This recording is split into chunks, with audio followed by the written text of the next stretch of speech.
Hello everyone, welcome to crazy GK trick. दोस्तों, GS की हमारी सिलेक्शन सीरीज चल रही है एंड इस सिलेक्शन सीरीज में आज का वीडियो बड़ा इंटरेस्टिंग वीडियो होने वाला है। काफ़ी इंपॉर्टेंट वीडियो है। आज हम इस सेशन में डिस्कस करने वाले हैं गवर्नर जनरल वाले टॉपिक को।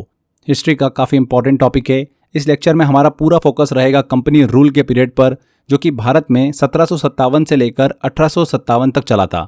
इस दौरान जितने भी इंपॉर्टेंट गवर्नर और गवर्नर जनरल रहे, उनके टेन्योर, उनकी पॉलिसीज़, उनके रिफॉर्म्स, सबको हम डिस्कस करने वाले हैं। इसके अलावा वॉर, ट्रीटीज़ जो भी हुए उन्हें भी हम डिटेल में समझेंगे। इसके अलावा इस बात पर भी फोकस होगा कि इन अधिकारियों के कंट्रीब्यूशन से ब्रिटिश शासन धीरे धीरे भारत में कैसे मजबूत होता गया। देखिए फ्रेंड्स, हम इस टॉपिक को समझना स्टार्ट करें। गवर्नर जनरल वाला टॉपिक समझें, इसके बाद फिर वायसराय वाला टॉपिक आएगा, उसको समझें। पर बेटर होगा कि हम गवर्नर जनरल और वायसराय में अंतर क्या रहा, पहले इस छोटी सी चीज़ को क्लियर कर लेते हैं। इससे आपको पूरा स्ट्रक्चर समझ में आ जाएगा एंड ईजी होगा आपको अंडरस्टैंड करना। सबसे पहले ये समझने वाली बात है कि ब्रिटिशर्स ने शुरुआत में गवर्नर जनरल नहीं बल्कि गवर्नर की पोस्ट बनाई थी। स्टार्टिंग में हमें 3 मेजर गवर्नर्स देखने को मिले, governor of Bengal, governor of Bombay and governor of Madras. अब यहाँ पे एक इंटरेस्टिंग पॉइंट आता है कि तीनों गवर्नर इक्वल थे, लेकिन गवर्नर ऑफ बंगाल को फर्स्ट अमंग इक्वल्स माना जाता था क्योंकि उसके पास दूसरों के मुकाबले थोड़ी ज़्यादा पावर थी। पावर कैसे बढ़ी? जब रेगुलेटिंग एक्ट 1773 आया तो इसके बाद गवर्नर ऑफ बंगाल की अथॉरिटी धीरे धीरे बढ़ती चली गई और वही सेंट्रल फिगर बनता चला गया। फिर आगे चलकर चार्टेड एक्ट 1833 आता है। इसी एक्ट के तहत गवर्नर ऑफ बंगाल की पोस्ट को officially governor general of India बना दिया गया, यानी अब वह सिर्फ बंगाल का नहीं बल्कि पूरे ब्रिटिश इंडिया का हेड बन गया। फिर बात आती है कि वायसराय का कॉन्सेप्ट कहाँ से आया। तो देखिए, एक बहुत ही बड़ा टर्निंग पॉइंट हमको देखने को मिलता है 1857 का विद्रोह, first war of independence. East India company को हटा दिया गया था और ब्रिटिश क्राउन ने डायरेक्ट इंडिया पर रूल करना शुरू कर दिया था। मतलब कंट्रोल जो है वो महारानी के हाथ में चला गया था, इंग्लैंड की महारानी के हाथ में। मतलब 1858 के बाद एक ही आदमी के पास डबल रोल आ गया था। जब वो ऑफिस में बैठकर फाइल साइन करता तो गवर्नर जनरल, और जब राजाओं के साथ मीटिंग करता, संधि करता, तो वो वायसराय कहलाता। तो आई होप आपको ये स्ट्रक्चर समझ में आया होगा। आज के सेशन में हम governor general of Bengal and governor general of India को डिस्कस कर रहे हैं। वायसराय वाला जो हिस्सा है वो हम नेक्स्ट सेशन में डिस्कस करेंगे। इस वीडियो के लास्ट में हम इंपॉर्टेंट क्वेश्चन भी सॉल्व करेंगे इस टॉपिक से। जो भी अलग अलग एग्जामों में क्वेश्चन पूछे गए वो सारे क्वेश्चंस हम लास्ट में सॉल्व करने वाले हैं। उससे पहले बेटर होगा कि हम इस टॉपिक को उस तरीके से, उस दृष्टिकोण से पढ़ें जहां से एग्जामिनर लगातार क्वेश्चन पूछ रहा है। फ्रेंड्स, हम लेक्चर को शुरू करें उससे पहले आप इस वीडियो का डिटेल पीडीएफ डाउनलोड कर सकते हैं या फिर इस पूरी सीरीज के सभी वीडियो की डिटेल पीडीएफ ले सकते हैं एंड मॉक टेस्ट की प्रैक्टिस कर सकते हैं। यह ऑप्शन मैंने मेरे 100 आवर जीएस के कोर्स में दे रखा है। 100 घंटे का जबरदस्त कोर्स जो एग्जाम से पहले आपका क्विक रिवीजन भी कराता है और to the point exam oriented content हम यहाँ पर कवर करते हैं। तो इसी कोर्स में ऑप्शन मिल जाएगा आपको। बहुत सारे बच्चों ने लिया है, आप भी ले सकते हैं अगर आपने अभी तक नहीं लिया है।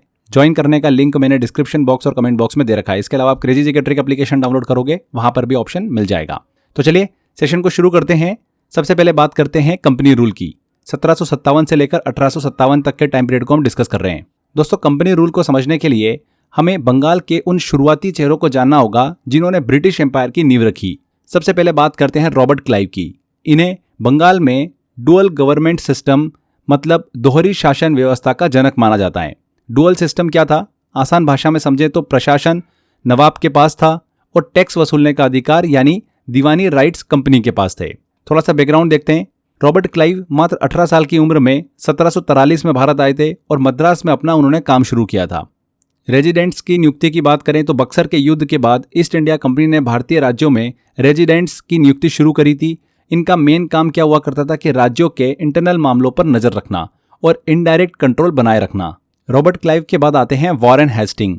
इनका कार्यकाल काफी ऐतिहासिक बदलाव वाला रहा है। इनका टाइम चला था 1773 से लेकर 1785 तक। 1773 के रेगुलेटिंग एक्ट के तहत इन्हें बंगाल का पहला गवर्नर जनरल बनाया गया। एग्जाम में सीधे क्वेश्चन आता है, बंगाल का पहला गवर्नर जनरल किसे बनाया गया था?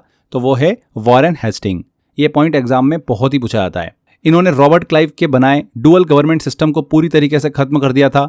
इनके समय 1774 में रोहिल्ला वॉर हुआ था। 1774 में ही कलकत्ता के फोर्ट विलियम में भारत के पहले सुप्रीम कोर्ट की स्थापना भी हुई। 1784 में विलियम जोन्स ने एशियाटिक सोसाइटी की शुरुआत की। ये उनके कार्यकाल की एक बहुत ही बड़ी अचीवमेंट भी थी। इनके कार्यकाल के दौरान फर्स्ट एंग्लो मराठा वॉर देखने को मिलता है 1775 से लेकर 1782 के बीच में जो हुआ था।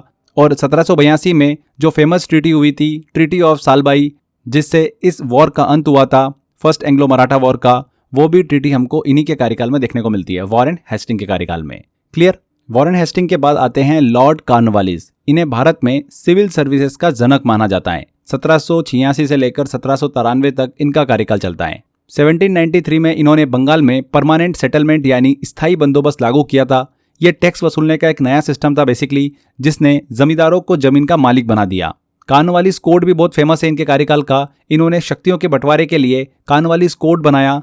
इसके तहत रेवेन्यू एडमिनिस्ट्रेशन मतलब टैक्स विभाग और जुडिशियल एडमिनिस्ट्रेशन न्याय विभाग को एक दूसरे से अलग कर दिया गया।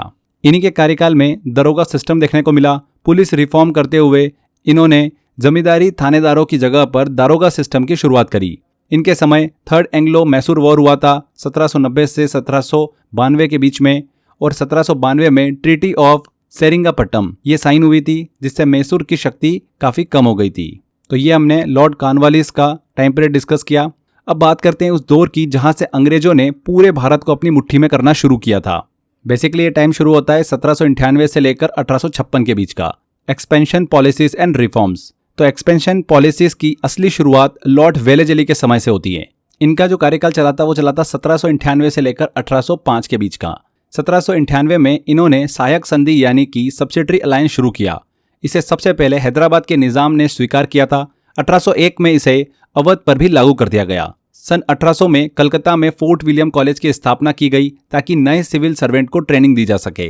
1799 में फोर्थ एंग्लो मैसूर वॉर हुआ, जिसमें टीपू सुल्तान की हार हुई थी और मैसूर पर अंग्रेजों का प्रभाव बढ़ गया था। ये भी इनके कार्यकाल में हमको देखने को मिलता है। इन्हीं के कार्यकाल में ट्रीटी ऑफ बेसिन हमको देखने को मिलती है। 1802 में पेशवा बाजीराव द्वितीय के साथ ट्रीटी ऑफ बेसिन हुई।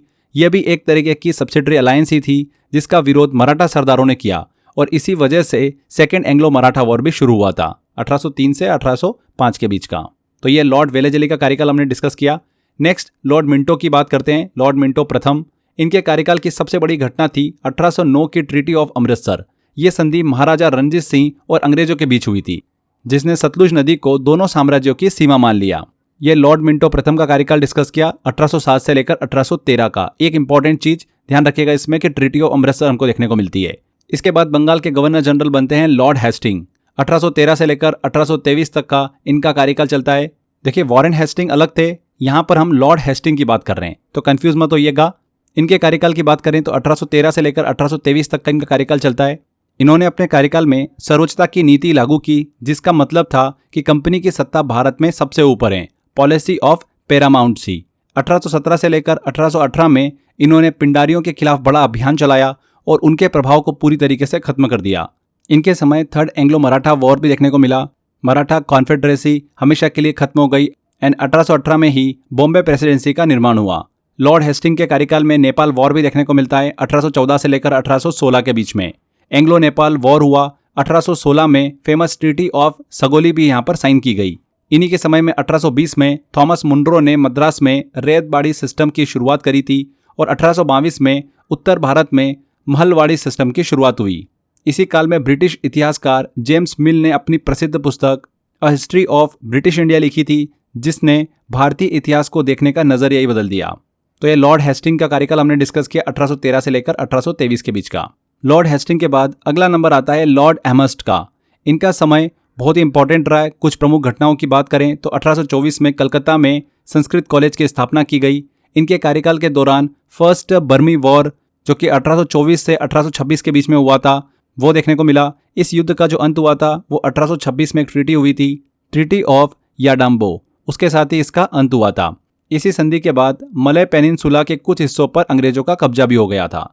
तो ये लॉर्ड एमहर्स्ट का कार्यकाल हमने डिस्कस किया 1823 से लेकर 1828 का, बहुत छोटा सा रहा।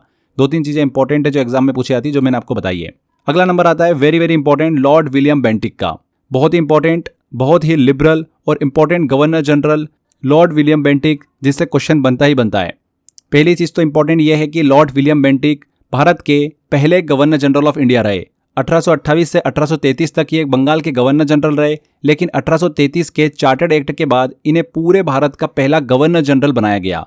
तो बंगाल के आखिरी governor general Lord William Bentinck और भारत के पहले गवर्नर जनरल कौन रहे, first governor general of India, वो लॉर्ड विलियम बेंटिक रहे। इनके कार्यकाल में सबसे इंपॉर्टेंट सती प्रथा का अंत हुआ। राजा राम मोहन राय के प्रयासों से बेंटिक ने 1829 में सती प्रथा को इलीगल और पनिशेबल घोषित कर दिया था, यानी दंडनीय अपराध घोषित कर दिया। ठगी प्रथा का भी अंत हुआ। 1830 में कर्नल स्लीमैन की मदद से इन्होंने खूंखार ठगी सिस्टम, जो थग सिस्टम था, उसको पूरी तरीके से खत्म किया था। इन्होंने लॉर्ड मैकाले की सिफारिश पर इंग्लिश एजुकेशन एक्ट 1835 पास किया। इसी के साथ भारत में हाई एजुकेशन का माध्यम अंग्रेजी बन गया था, जिसने मॉडर्न वेस्टर्न एजुकेशन की नींव रखी। 1831 में इन्होंने महाराजा रणजीत सिंह के साथ treaty of perpetual friendship sign की थी, शाश्वत मित्रता की संधि। तो ये लॉर्ड विलियम बेंटिक का कार्यकाल मैंने आपको बताया, जहां से एग्जाम में क्वेश्चन पूछा जाता है। नेक्स्ट आता है नंबर लॉर्ड मेटकॉफ का। भले इनका कार्यकाल छोटा था, 1835 से 1836 तक का, लेकिन ये बहुत ही फेमस हुए। इन्होंने 1823 के कड़े लाइसेंसिंग रेगुलेशन को पूरी तरीके से खत्म कर दिया और प्रेस को आज़ादी भी दी। इसीलिए इन्हें भारत में लिबरेटर ऑफ प्रेस यानी भारतीय प्रेस का मुक्तिदाता कहा जाता है, लॉर्ड मेटकॉफ को। नेक्स्ट लॉर्ड ऑकलैंड का नंबर आता है। 1836 से लेकर 1842 तक इनका कार्यकाल देखने को मिला। इनके समय सबसे बड़ी बात ये हुई कि त्रिपक्षीय संधि 1838 में अंग्रेजों, शाह सूजा और महाराजा रणजीत सिंह के बीच एक त्रिपक्षीय संधि हुई थी, वो इन्हीं के कार्यकाल में हुई। अफगान वॉर भी देखने को मिलता है। इनके समय फर्स्ट अफगान वॉर की शुरुआत हुई, जो अंग्रेजों के लिए काफ़ी महंगा साबित हुआ।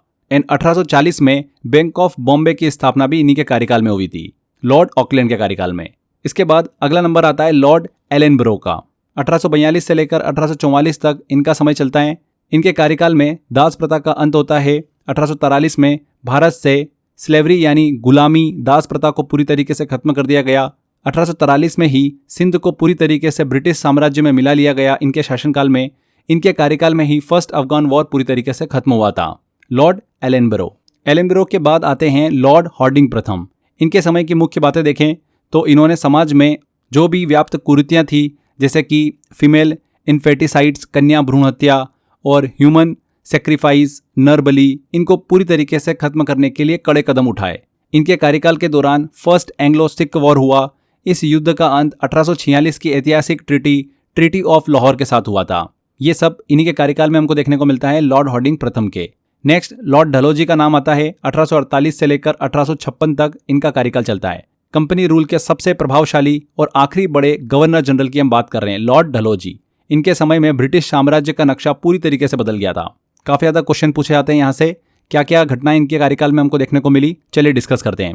डलहौजी अपनी व्यपगत के सिद्धांत यानी डॉक्ट्रिन ऑफ लेप्स के लिए सबसे ज़्यादा जाने जाते हैं। इसके तहत जिन राजाओं की अपनी संतान नहीं थी, उनके राज्यों को अंग्रेजी साम्राज्य में मिला लिया गया, जैसे कि सतारा, झांसी और नागपुर। तो डॉक्ट्रिन ऑफ लेप्स, पहली चीज़ तो ये। दूसरी चीज़ अवध का विलय। 1856 में अवध को किसी युद्ध के बजाय मिस गवर्नेंस के आरोप में ब्रिटिश साम्राज्य का हिस्सा बना लिया गया। 1856 में विडो रिमेरिज एक्ट, विधवा पुनर्विवाह अधिनियम का ड्राफ्ट इन्हीं के समय पर तैयार हुआ था, लॉर्ड डलहौजी के कार्यकाल में। 1853 में इन्होंने पेशवा की पेंशन को पूरी तरीके से खत्म कर दिया। भारत में मॉडर्न ट्रांसपोर्ट की नींव इन्हीं के समय में पड़ी थी। 1853 में बॉम्बे से ठाणे के बीच भारत की पहली पैसेंजर ट्रेन चली थी। किसके कार्यकाल के दौरान? लॉर्ड डलहौजी के कार्यकाल के दौरान। 1854 में वुड्स एजुकेशन डिस्पैच लागू हुआ। इसे भारतीय शिक्षा का मैग्ना कार्टा भी कहा जाता है, क्योंकि इसने मॉडर्न एजुकेशन सिस्टम का पूरा स्ट्रक्चर तैयार किया। इनके समय सेकेंड एंग्लो सिख वॉर हमको देखने को मिला 1848-1849 में, और पंजाब का पूरी तरीके से विलय कर लिया गया। साथ ही सेकेंड एंग्लो बर्मी वॉर भी इन्हीं के कार्यकाल में हुआ था। तो यह लॉर्ड डलहौजी का हमने कार्यकाल देखा। रॉबर्ट क्लाइव से लेकर लॉर्ड डलहौजी तक के इस सफर को कंपनी रूल कहा जाता है। हमने देखा कि कैसे बंगाल के गवर्नर से शुरुआत हुई, फिर गवर्नर जनरल ऑफ बंगाल का पद आया, एंड लॉर्ड विलियम बेंटिक के समय वही पद गवर्नर जनरल ऑफ इंडिया में बदल गया। इन 100 सालों में 1757 से लेकर 1857 में अंग्रेजों ने अपनी नीतियों, युद्धों और सुधारों से पूरे भारत पर अपना कंट्रोल जमा लिया। लेकिन दोस्तों, लॉर्ड डलहौजी की डॉक्ट्रिन ऑफ लेप्स और ऐसी ही विस्तारवादी नीतियों ने भारतीय रियासतों और उन जनता के बीच में उस चिंगारी को जन्म दिया जो कि 1857 के महाविद्रोह के रूप में फटी थी। इस विद्रोह ने ब्रिटिश सत्ता को पूरी तरीके से हिला दिया। नतीजा ये हुआ कि 1858 में ईस्ट इंडिया कंपनी का शासन हमेशा के लिए खत्म कर दिया गया। यहीं से शुरुआत होती है क्राउन रूल की, जहां पर भारत की कमान सीधे ब्रिटेन की महारानी के हाथों में चली गई और एक नया पद सामने आया जो कि रहा वायसराय। इसको हम अलग से वीडियो में कवर करेंगे। आज के सेशन में हमने governor general of Bengal and governor general of India का पद डिस्कस किया। सभी का कार्यकाल और उनकी घटनाओं को हमने डिटेल में डिस्कस किया है। चलिए बारी है टेस्ट की कि पिछले 3-4 सालों के अंदर अलग अलग एग्जामों में इस टॉपिक से क्या क्वेश्चंस पूछे गए। सारे क्वेश्चंस लेते हैं और सॉल्व करते हैं। पहला क्वेश्चन है, राजस्व प्रशासन को न्यायिक प्रशासन से अलग करने के लिए प्रशासनिक संहिता किसने डिजाइन की थी? Revenue administration and judicial administration की बात हो रही है। तो लॉर्ड कॉर्नवालिस ने 1793 में कॉर्नवालिस कोड के जरिए न्याय और टैक्स प्रशासन को अलग अलग किया था। इसे भारत की मॉडर्न एडमिनिस्ट्रेटिव व्यवस्था की नींव माना जाता है। Lord Cornwallis. बंगाल की दोहरे शासन व्यवस्था की नीति किस गवर्नर जनरल की देन थी? तो ड्यूल गवर्नमेंट सिस्टम, दोहरी शासन व्यवस्था 1765 में रॉबर्ट क्लाइव ने शुरू की थी। इसमें असली पावर कंपनी के पास थी और नवाब सिर्फ नाम का शासक था। लॉर्ड डलहौजी ने किस रियासत के बारे में कहा था कि यह चेरी फल एक दिन हमारे मुंह में आकर गिरेगा? तो डलहौजी ने यह मशहूर बात अवध के लिए कही थी। आखिरकार 1856 में कुशासन का आरोप लगाकर अवध को ब्रिटिश शासन में मिला लिया गया। तो अवध के लिए यह बात कही थी। C answer. 1793 में बंगाल में स्थायी बंदोबस्त लागू होने के समय गवर्नर जनरल कौन था? तो 1793 में स्थायी बंदोबस्त लॉर्ड कॉर्नवालिस ने शुरू किया था। इसमें जमींदारों को जमीन का परमानेंट मालिक बना दिया गया। Lord Cornwallis. 1809 में अमृतसर की संधि किसके साथ हस्ताक्षरित हुई थी? तो अमृतसर की संधि पर अंग्रेज की तरफ से किसने साइन करे थे? चार्ल्स टी मेटकॉफ ने। इससे सतलुज नदी को दोनों साम्राज्यों की सीमा मान लिया गया। D answer. Policy of paramount C, सर्वोच्चता की नीति किस गवर्नर जनरल के समय शुरू हुई थी? तो लॉर्ड हेस्टिंग ने इसे शुरू किया था। इसके तहत कंपनी ने खुद को भारतीय रियासतों के ऊपर और सबसे पावरफुल घोषित किया। Lord Hastings. A history of British India पुस्तक किसने लिखी? तो ब्रिटिश इतिहासकार जेम्स मिल ने इस पुस्तक को लिखा था। इसमें उन्होंने भारतीय इतिहास को हिंदू, मुस्लिम और ब्रिटिश काल में बांटा था। जेम्स मिल ने। अवध पर सहायक संधि किस वर्ष लागू हुई थी? तो लॉर्ड वेलेजली के समय 1801 में अवध पर सहायक संधि सब्सिडरी अलायंस थोपी गई थी। इससे अवध की मिलिट्री पावर पूरी तरीके से खत्म कर दी गई थी 1801 में। अंग्रेजी शिक्षा अधिनियम मैकाले मिनट किस वर्ष प्रस्तुत किया गया था? तो लॉर्ड विलियम बेंटिक के समय 1835 में यह एक्ट पास हुआ। इसी के बाद भारत में हायर एजुकेशन का माध्यम अंग्रेजी को बनाया गया 1835। दरोगा प्रणाली किसने शुरू की थी? तो दरोगा सिस्टम की शुरुआत लॉर्ड कॉर्नवालिस ने पुलिस रिफॉर्म्स के तहत की। इसमें जमींदारों से पुलिस के अधिकार छीन लिए गए थे। सिंपल भाषा में कहें तो गांव और इलाके में जमींदार ही लॉ एंड ऑर्डर संभालते थे, यानी वही पुलिस जैसा काम करते थे। लॉर्ड कॉर्नवालिस ने क्या किया? उन्होंने दरोगा सिस्टम शुरू किया और पुलिस की पावर जमींदारों से लेकर सरकारी अधिकारी मतलब दरोगा के हाथ में दे दी। नेक्स्ट आता है, इनमें से कौन सा कथन सही है? स्टेटमेंट 1 ये है कि रॉबर्ट क्लाइव 18 वर्ष की उम्र में 1743 में मद्रास आए। स्टेटमेंट 2 है बक्सर के युद्ध के बाद कंपनी ने रेसिडेंट नियुक्त किए। तो यहाँ पर दोनों स्टेटमेंट सही है। रॉबर्ट क्लाइव 1743 में 18 वर्ष की उम्र में मद्रास आए थे और 1764 के बक्सर युद्ध के बाद अंग्रेजों ने भारतीय रियासतों में रेसिडेंट नियुक्त करना शुरू किया था। दोनों कथन बिल्कुल करेक्ट हैं। कॉर्नवालिस कोड और तृतीय एंग्लो मैसूर युद्ध किससे संबंधित है? तो 1793 का कॉर्नवालिस कोड लॉर्ड कॉर्नवालिस द्वारा लागू किया गया था। थर्ड एंग्लो मैसूर वॉर भी इन्हीं के कार्यकाल में शुरू हुआ था। दोनों घटनाएं लॉर्ड कॉर्नवालिस से संबंधित हैं। सहायक संधि और चौथा एंग्लो मैसूर युद्ध किससे जुड़ा हुआ है? किससे जुड़ा हुआ है? लॉर्ड वेलेजली से। लॉर्ड वेलेजली ने सब्सिडरी अलायंस सहायक संधि शुरू की थी और इन्हीं के समय 1799 में फोर्थ एंग्लो मैसूर वॉर में टीपू सुल्तान की मौत हुई थी। Lord Wellesley. इनमें से कौन सा पेयर गलत है? लॉर्ड वेलेजली बेसिन की संधि, लॉर्ड मिंटो अमृतसर संधि, लॉर्ड बेंटिक सती प्रथा पर रोक, लॉर्ड कैनिन एशियाटिक सोसाइटी की स्थापना। तो एशियाटिक सोसाइटी की स्थापना 1784 में विलियम जोन्स ने की थी। यह वॉरेन हेस्टिंग के कार्यकाल में हुई थी, न कि लॉर्ड कैनिन के समय। तो डी वाला जो यहाँ पर पेयर दे रखा है गलत है। सती प्रथा पर रोक और ठगी प्रथा का अंत किसके समय हुआ था? तो 1829 में लॉर्ड विलियम बेंटिक ने सती प्रथा को गैर कानूनी घोषित किया था। Lord William Bentinck. Doctrine of lapse, Peshwa की पेंशन समाप्ति और विधवा पुनर्विवाह अधिनियम किससे जुड़े हैं? तो डॉक्ट्रिन ऑफ लैप्स की नीति लॉर्ड डलहौजी ने लागू की थी। 1853 में उन्होंने पेशवा की पेंशन को समाप्त किया और 1856 का विडो रीमैरिज एक्ट भी इनके कार्यकाल में आया था। तो Lord Dalhousie. A answer. Fort William में सुप्रीम कोर्ट की स्थापना किस गवर्नर जनरल के समय हुई थी? तो 1774 में कलकत्ता के फोर्ट विलियम में सुप्रीम कोर्ट की स्थापना की गई थी। यह रेगुलेटिंग एक्ट 1773 के तहत बनाया गया था। उस समय गवर्नर जनरल वॉरेन हेस्टिंग थे। यहाँ पर बी आंसर करेक्ट होगा। कलकत्ता में फोर्ट विलियम कॉलेज की स्थापना किसने की थी?